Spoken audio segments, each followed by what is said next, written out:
Have you ever been lost in the dark? Really lost, so much so that you didn't know where you were? My name is Dr. Bill Payne, the pastor of First Methodist Church in Live Oak, Florida. Years ago, my family and I used to go up to a fishing camp in North Canada. It was actually north of Gananoque, and it was a beautiful camp. There were 5 lakes attached to this camp, and I knew all of those lakes just like the back of my hand because I had fished them so many times. Well, one night after supper, I decided that I was going to go out on my own and try to catch a few more bass before it got dark because I had to be back at dark. My boat didn't have any lights, and it wasn't safe to be out on the lake at nighttime without any lights. Well, I was in Second Bay and I was catching some fish, and I just forgot about the time and forgot about everything else because when a man is catching bass, that's all he's thinking about. And pretty soon it was dark, and I realized I better get back. So I got my fish up in the boat and I headed back to home bay where our camp was. And I got in there and it was pitch dark outside. There were clouds, there was no stars, no moon, there was nothing. And I got to the place where I thought my camp should be, but it wasn't there. And then I started going back and forth along the shore, not being able to actually see the shore, but just to see some things, little glitters here and there. And I couldn't find my camp. And I began to get really nervous because I did not fill up my tank before I went out the second time. Normally, I did that in the morning. And I was running out of gas and I had no way to find the camp because I couldn't see it. And it was terrifying. I bet you I went back and forth for 30 minutes.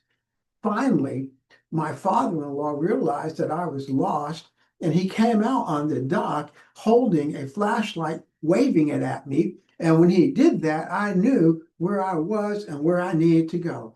Following that light, I was able to pull back into the dock and get out and put my bass in the little net and basket and get back to where I needed to be that night. I was so happy to see that light. I want to read you a text from Matthew 5.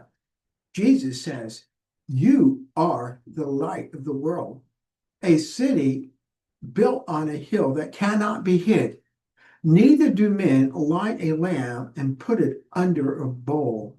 Instead, they put it on a stand, and it gives light to everyone in the house. In the same way, let your light shine before others." Have you ever thought about that? John tells us that God is the light of the world and that Jesus is the light that shines in the darkness. And the darkness can't overcome him, but the light shines and destroys the darkness. Jesus is the light. Out on that lake, I didn't need a, a big old torch. All I needed was a little light, and that was enough for me to know where I needed to go. But get this, Jesus doesn't just say that he's the light of the world. He says that we Christians, his children, are the light of the world, and that the light of God shines through us. And as we walk as the light of God in this world, God shows other people how to escape from the darkness, how to find their way to the place that they need to be. It is a terrifying feeling being lost. And sometimes it's even more terrifying not knowing you're lost, thinking that you know where you are, only to discover that you have no clue where you are. That's the life story for many different people. And if that's so, and you know that that's true, then you know also that God has given you and me and everybody who loves him the obligation and the task of shining the light of Jesus before their path so they can find their way back to God.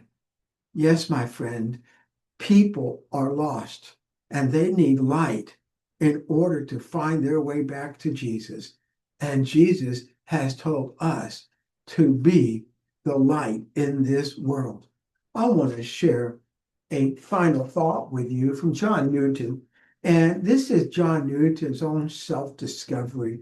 something that he realized after the fact. And as we sing it and we realize it too, we know that this song is our song. It says, Amazing grace, how sweet the sound that saved a wretch like me. I once was lost, but now I'm found, was blind, but now I see. You see, we were blind because we could not see the light of the world. And Jesus came out with his grace that he grabbed hold of us and he led us into his own presence and gave us life.